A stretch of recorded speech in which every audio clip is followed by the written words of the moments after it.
Assalamualaikum warahmatullahi wabarakatuh.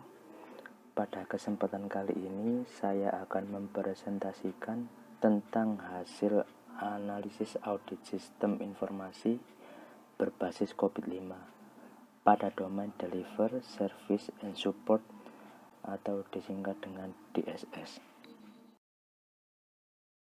Sebelum lebih lanjut, perkenalkan, nama saya Bagus Dwi Kurniawan, NIM 1910802000157 dari Universitas Muhammadiyah Sidoarjo. Studi kasus kali ini membahas tentang SIM BL di unit CDC PT Telkom Pusat Tbk.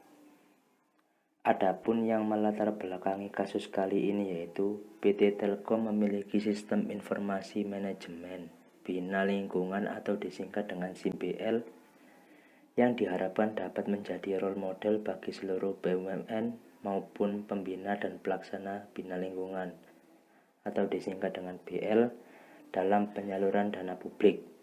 Namun, Unit Community Development Center atau disingkat dengan CDC PT Telkom belum pernah melakukan evaluasi terhadap sistem informasi atau teknologi informasi yang telah diterapkan dari sisi kemajuan, serta nilai tata kelola dan manajemen teknologi informasi.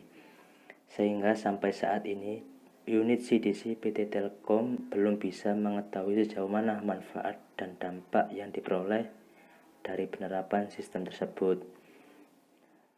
Domain Service atau disingkat dengan DSS menjadi pilihan di unit CDC PT Telkom yang diaplikasikan pada produk SIM BL saat ini karena dianggap sesuai dengan kondisi tata kelola TI yang telah direncanakan, telah dibangun, dan sekarang sedang dijalankan. SIM BL sangat berpatokan terhadap workflow dan bisnis proses dikarenakan berkaitan dengan penyaluran bantuan milik publik.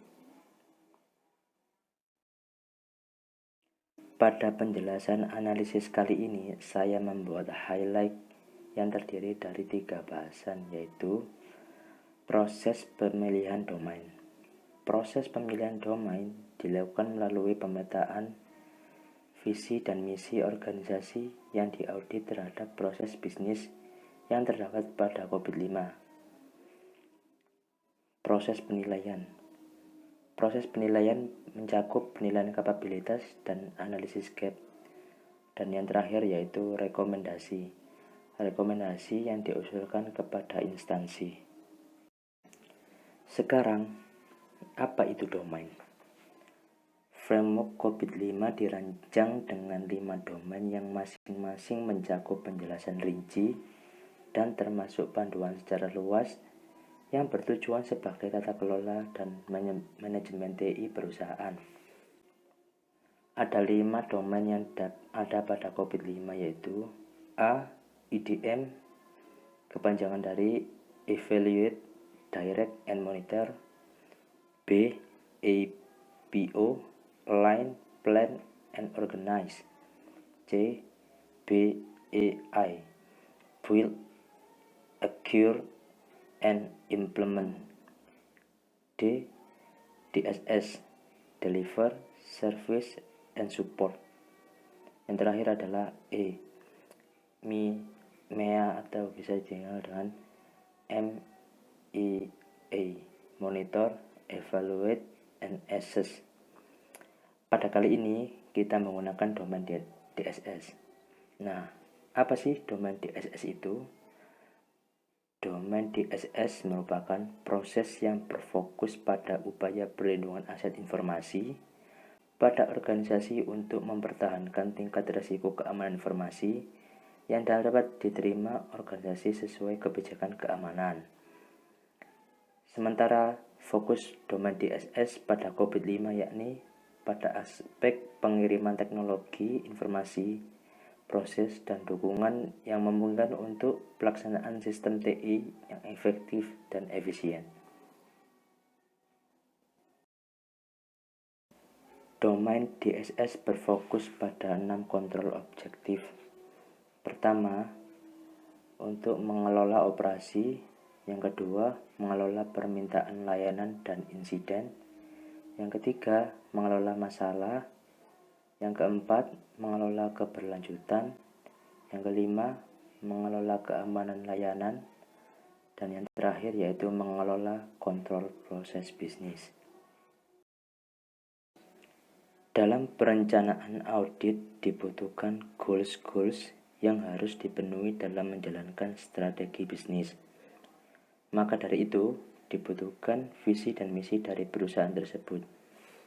Adapun visi dan misi dari PT Telkom, visinya yaitu to become a leading telecommunication, information, media, entertainment and service player in the region.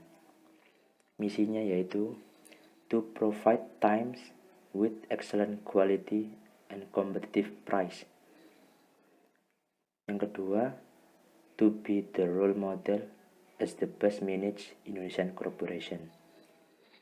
Dan visi misi dari CDC PT Telkom yaitu visinya yaitu menjadi perusahaan terbaik di dunia dalam membangun telekomunikasi demi berkelanjutan bisnis dan reputasi perusahaan.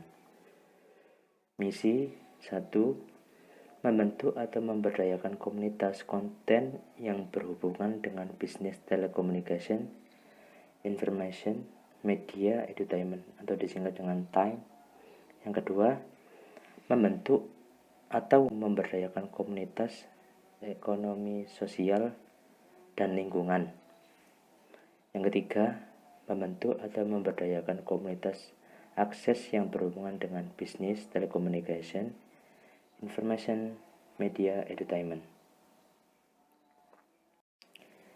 Keselarasan enterprise dan IT goals.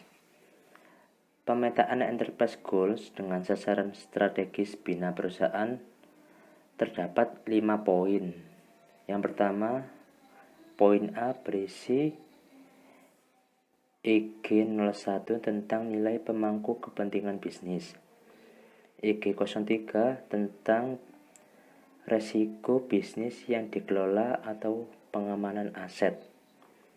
EG04 berisi tentang kepatuhan terhadap hukum dan peraturan eksternal. EG06 berisi tentang budaya layanan berorientasi pelanggan. EG15 berisi tentang kepatuhan dengan kebijakan internal. Yang kedua yaitu poin B berisi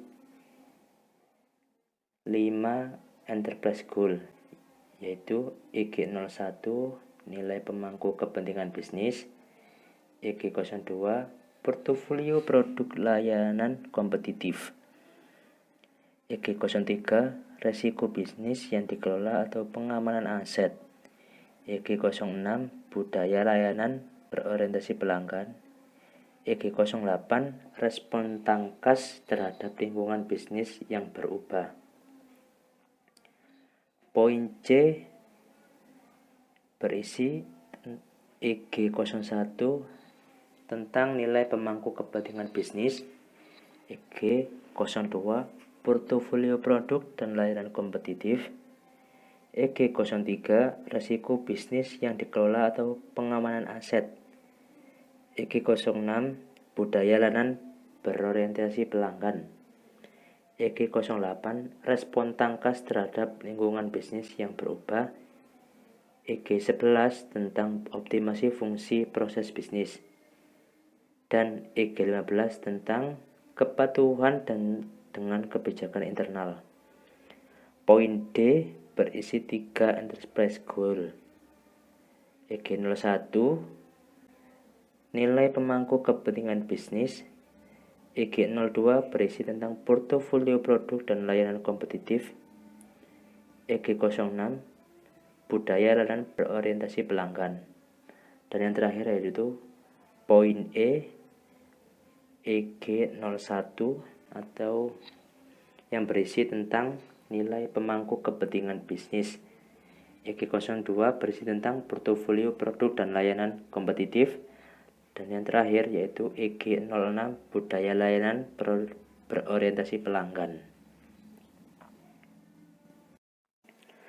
pemetaan IT related dengan enterprise goal. Dalam enterprise goal 01 berisi beberapa IT related, yaitu ITR 01 tentang kesesuaian TI dan strategi bisnis. ITR 03 berisi tentang komitmen menjaga eksekutif untuk memenuhi IT related. ITR 05 berisi tentang realisasi manfaat dari investasi dan portofolio layanan yang mendukung TI. ITR 07 berisi tentang penyampaian layanan IT sesuai dengan kebutuhan bisnis. ITR 11 berisi tentang optimasi aset, sumber daya, dan kemampuan TI. Dan yang terakhir yaitu ITR 13 berisi tentang penyampaian produk yang memberikan manfaat tepat waktu, sesuai budget, dan memenuhi persyaratan standar kualitas. Dalam poin enterprise goal yang kedua yaitu ITR 01 berisi tentang kesesuaian TI dan strategi bisnis. ITR 05 berisi tentang realisasi manfaat dan investasi dan portofolio layanan yang mendukung TI. ITR 07 berisi tentang penyampaian layanan IT sesuai dengan kebutuhan bisnis. ITR 09 berisi tentang kelincahan TI. ITR 12 berisi tentang pemberdayaan dan dukungan proses bisnis dengan mengintegrasikan aplikasi dan teknologi ke dalam proses bisnis. Dan yang terakhir, ITR 17 berisi tentang pengetahuan, keahlian, dan inisiatif untuk inovasi bisnis. Berikutnya yaitu poin EG03 berisi tentang ITR 04 yang mengelola resiko bisnis terkait IT. ITR 10 berisi tentang keamanan informasi, infrastruktur pemrosesan, dan aplikasi. ITR 16 berisi tentang bisnis dan personal IT yang kompeten dan termotivasi. Poin enterprise goal yang keempat yaitu ITR 02 tentang kepatuhan TI dan dukungan untuk bisnis yang sesuai dengan hukum dan peraturan eksternal. ITR 10 berisi tentang keamanan informasi, infrastruktur, pemrosesan, dan aplikasi. Enterprise goal yang kelima yaitu ITR 06 tentang transparansi biaya, manfaat, dan risiko TI. Dan yang terakhir yaitu enterprise goal 8 tentang kesesuaian TI dan strategi bisnis. ITR 07 berisi tentang penyampaian layanan TI sesuai dengan kebutuhan bisnis. ITR 09 berisi tentang kelincahan TI. ITR 17 berisi tentang pengetahuan, keahlian, dan inisiatif untuk inovasi bisnis. Enterprise Goal 11 berisi tentang ITR 01, ITR 07, ITR 08, 09, dan ITR 12. Berisi tentang kesesuaian TI dan strategi bisnis, penyampaian layanan TI sesuai dengan kebutuhan bisnis, penggunaan aplikasi, informasi, dan solusi teknologi yang memadai. Kemudian kelincahan TI, dan yang terakhir yaitu pemberdayaan dan dukungan proses bisnis dengan mengintegrasikan aplikasi dan teknologi ke dalam proses bisnis. Dan yang terakhir yaitu enterprise goal yang ke-15 berisi 3 ITR yaitu ITR 02, ITR 10, ITR dan ITR 15. ITR 02 berisi tentang kepatuhan TI dan dukungan untuk bisnis yang sesuai dengan hukum dan peraturan eksternal. ITR 10 polisi tentang keamanan informasi, infrastruktur pemrosesan, dan aplikasi. Dan terakhir yaitu ITR 15 tentang kepatuhan TI dengan kebijakan internal. Sekarang kita berada pada proses penilaian, yaitu analisis gap. Analisis gap ini dilakukan untuk mencari selisih dari level capability yang didapat dengan level target yang ingin dicapai. Dalam penentuan level target, ditentukan dengan level yang sedang dituju dari level rata-rata yang didapat. Contoh, untuk DSS 01 diperoleh level rata-rata 4,029, maka DSS 01 sedang dalam tahap menuju level capability 5 dan masih mencapai 0,029 atau 2,9% di atas level 4 atau kurang dari 0,971 atau 97% menuju level capability 5, sehingga ditetapkan level targetnya adalah 5. Berikut ini adalah hasil dari pelaksanaan audit. Diperoleh hasil capability level untuk keseluruhan proses adalah sebagai berikut. Dari DSS 01 sampai DSS 06 mempunyai satu kesamaan, yaitu gap analisisnya, yaitu nilai gap analisisnya yaitu 1.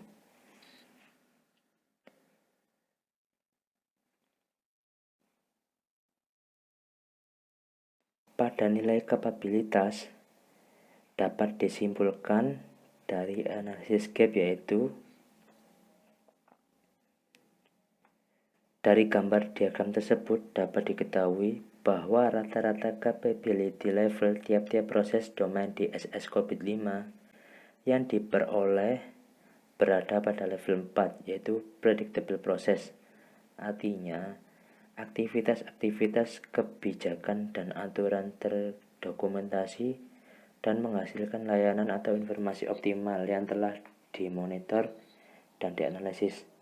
Serta untuk mencapai level 5, yaitu optimizing process, yang harus dilakukan yaitu membuat inovasi dan strategi untuk pengembangan aktivitas sesuai hasil analisis dari aktivitas yang telah terstandarisasi sebelumnya, juga memaksimalkan aktivitas yang sudah berjalan cukup baik. Pada tahap terakhir yaitu tentang rekomendasi. Berikut ini beberapa tambahan rekomendasi secara umum berdasarkan kondisi bagian bina lingkungan unit CDC PT Telkom dalam ruang lingkup sistem informasi bina lingkungan. Capability level yang didapat secara keseluruhan adalah level 4, yaitu predictable process. Level target yang ingin dicapai adalah level 5, yaitu optimizing process, sehingga rekomendasi yang disusun adalah sebagai berikut. 1. Memperketat kontrol terhadap proses yang berlangsung untuk mempertahankan proses yang sudah berjalan cukup baik. Yang kedua, membuat inovasi-inovasi terhadap proses bisnis agar berjalan variatif ke arah yang lebih baik. Yang ketiga, berdasarkan prioritas, maka domain yang masih tertinggal adalah DSS 04, yaitu manage continuity. Maka perlu dilaksanakan terlebih dahulu rekomendasinya untuk meningkatkan performa dalam berlangsungnya bisnis proses. Dan yang terakhir yaitu meningkatkan dan konsisten dalam mengontrol dan mengevaluasi pencapaian terhadap blueprint 5 tahunan, khususnya kontrol dan evaluasi per tahun. Sedikit quotes dari saya, yaitu seorang pemenang selalu berpikir tentang kerjasama, sementara seorang pecundang akan selalu berpikir bagaimana untuk menjadi yang berkuasa. Sekian presentasi dari saya. Bila ada kata-kata yang kurang berkenan, ataupun salah dalam ucapan, saya mohon maaf yang sebesar-besarnya.